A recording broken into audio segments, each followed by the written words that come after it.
구절 말씀을 우리 다 같이 임직자들께서 한번 다 같이 합독해서 읽으셨으면 좋겠습니다. 신명기 29장 29절 말씀, 짧은 구절인데 우리 다 같이 뒤에 계신 성도님들도 같은 마음으로 합독해 주셨으면 좋겠습니다. 다 같이 읽겠습니다. 시작. 감추어진 일은 우리 하나님 여호와께 속하거니와 나타난 일은 영원히 우리와 우리 가족에게 속하나니 이는 우리에게 이 율법의 모든 말씀을 행하게 하십니다. 아멘. 제가 그 신앙 생활을 하면서 또는 주님 앞에 사역자로서의 삶을 사는 가운데 늘 마음의 중심에 있는 말씀이 오늘 이 말씀이 아닌가 싶습니다. 이 말씀을 통해서 우리 임직자분들께 또는 권면이 되고 또는 새로운 마음가짐을 갖는 그런 기회가 됐으면 좋겠다 생각이 듭니다. 오늘 말씀에 보면 두 가지의 일에 대해서 기록을 하고 있습니다. 제가 가지고 있는 옛날 성경에는 오묘한 일이다 이렇게 표현이 되어 있어요. 그러니까 요즘 개역 성경에는 감추어진 일 이렇게 표현되어져 있거든요. 그러니까 오묘한 일, 감추어진 일은 누구에게 속했다? 하나님께 속했다.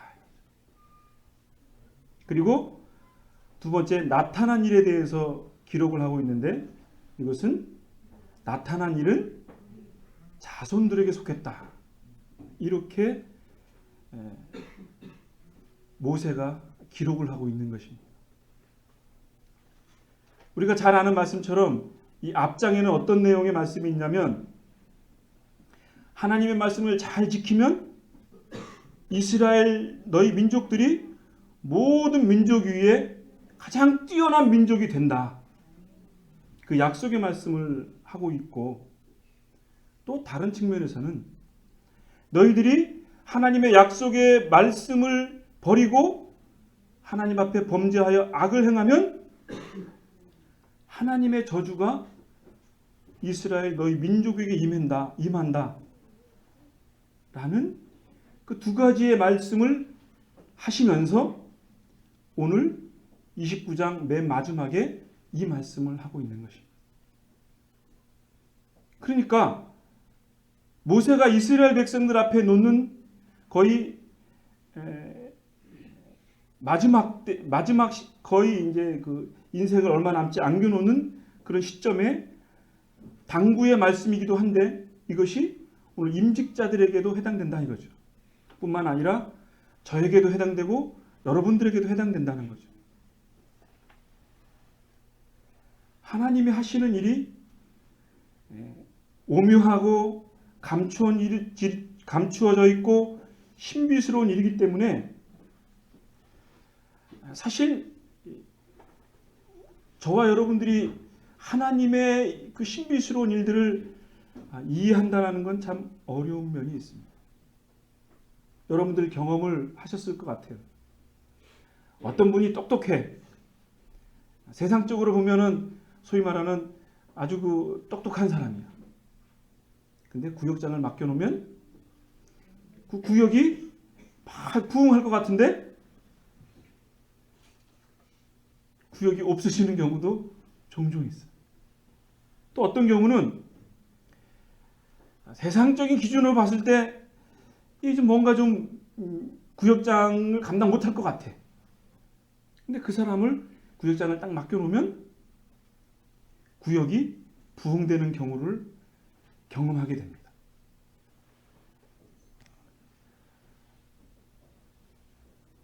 제가 오늘 두 사람 얘기를 하려고 합니다. 첫 번째로는 다윗 이야기를 하고 싶습니다. 다윗, 이 사람은 하나님의 마음에 합한 사람이다. 이렇게 표현하고 있습니다. 다 아시죠? 다윗은 하나님의 마음에 흡족한 사람이야. 그렇게 설교를 수없이 들었어요.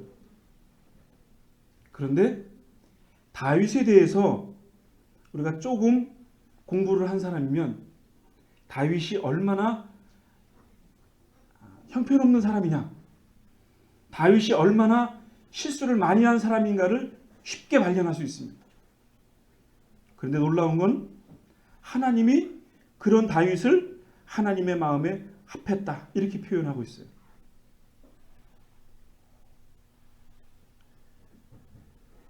열왕기상 15장 5절에 보면 이런 내용이 있어요. 다윗에 대해서 평가하기를 우리아의 그 아내 사건, 그 사건 외에 다윗은 여호와의 보시기에 정직히 행했다. 그리고 모든 일을 어기지 아니하였다. 이렇게 표현하고 있거든.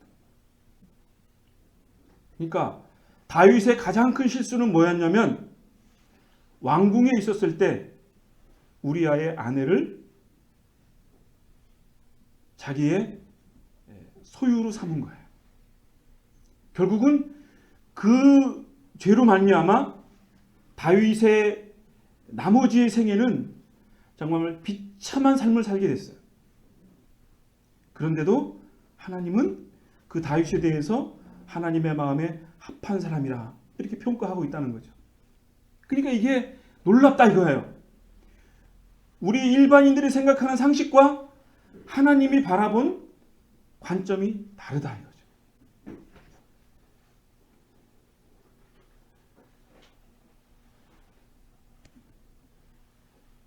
열왕기상 1장 1절에서부터 4절에 보면 이런 내용이 나와요. 다윗이 나이가 많아. 그래서 기력이 쇠했어요. 그래 옆에 있는 대신들이 우리 다윗 왕이 기력이 쇠했으니 어떻게 이 기력을 회복할까? 성경에는 나와 있지 않지만 음식을 좋은 거 대접 안 했겠어요? 약을 대접을 안 했겠어요? 그런데도 다윗이 워낙 나이가 많아. 그래서 기력이 쇠했다 그랬어요. 그래서 의사의 말에 의해서, 그리고 유대인의 어떤 그 민간 치료법에 의해서 이 다윗 왕에게 몸이 허하니 젊은 여인을 그의 그 침실에 두게 하자. 뒤에 그 어린애들도 있는데 여러분 이게 절대 이게 음란한 이야기가 아니에요. 제 얘기를 좀 들어보시라 이거죠. 그래 다윗 품에 젊은 여자를 이렇게 같이 침대에 이렇게 수발을 들게 했어요. 그런데 다윗에 대해서 성경이 뭐라 그랬냐면 왕이 동침하지 아니하였다 그랬어요. 이게 절대 속한 얘기가 아니거든요. 남자는 아무리 나이가 들어도 욕구가 있어요. 있죠. 아는 사람은 다 알아. 지금 답을 못하지. 제가 지금 더 직설적으로 표현하고 싶은데 어린아이들도 있고 해서 얘기를 못하겠는데 남자에게는 그런 게 다 있어요. 그게 인간이 가지고 있는 본성이야. 옛말에 남자는 문고리만 잡을 힘이 있으면 그런 욕구가 생긴다 그랬어요. 그런데 다윗은 동침하지 아니하였다 그랬어요. 결국은 뭐냐? 하나님께서는 다윗의 이 마음가짐을 본 거예요. 물론 다윗이 범했던 우리아의 사건을 마음에 두었었는지 모르겠어요. 아마 그랬을 거예요. 분명히. 자기의 인간이 가지고 있는 그 본성을 절제하지 못해서 가정이 풍지박산 나고 나라가 풍지박산 났던 그 과오에 대해서 철저하게 뉘우친 것도 있었지만 다윗은 하나님 앞에 다시 한번 범죄하지 않으려는 그런 절제함이 있었다는 거죠.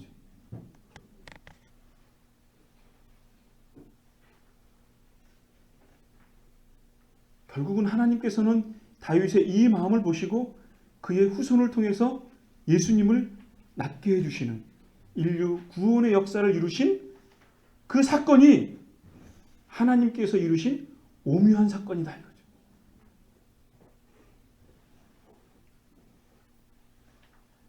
오늘 임직 받으신 임직 분들이 3분이 계시잖아요.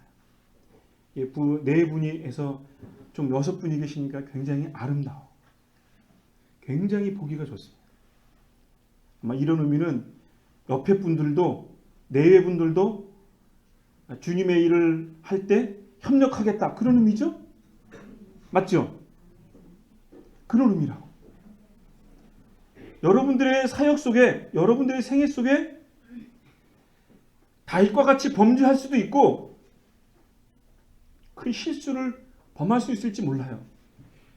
그렇지만 다윗이 하나님 앞에 가졌던 그 마음을 잃지 않게 되어지기를 바란다. 두 번째로는 그럼 우리에게 유혹이 닥쳐올 때 이것을 어떻게 해결할 수 있겠느냐. 고향교회를 우리가 섬기기로 임직을 하는데 앞으로 닥칠 일들이 우리가 생각할 수 없는 일들이 있을지 모르겠어요. 저야 여기 잠깐 왔다 가니까 무슨 일이 있을지 모르지만 확실한 거는 임직받는 여러분들이 교회의 중심을 잡고 교회를 섬기려는 그 신앙의 자세와 결단이 있어야 된다. 그게 뭘까? 그거는 하나님 앞에 예배를 드리는 것도 하나님 목사님의 말씀을 잘 순종하는 것도 중요하지만 삼손이 기도했던 그 기도의 내용을 여러분들이 본받았으면 좋겠다 생각이 듭니다. 여러분, 삼손은 나실인이었습니다. 태어날 때부터 하나님과 구별된 삶을 살았어요. 여러분들이 임직을 받았다 이 말은 여태까지 세상 일도 중요하지만 임직받는 이 순간부터는 하나님과 구별된 삶, 고향교회를 위해 헌신하겠다 하는 믿음의 결단의 표시인 줄로 압니다. 삼손이 그랬다니까요.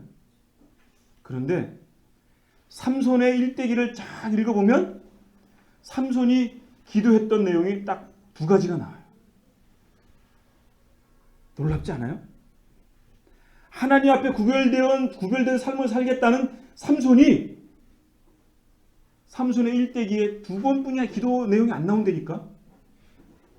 첫 번째는 뭐였냐면 사사기 13장에 있는 내용이에요. 15장에 있는 내용이에요. 레위라는 곳에서 블레셋 사람들을 턱뼈 하나로 1000명이 넘는 사람들을 죽였어요. 그러면 할렐루야 해야 될 거 아니에요.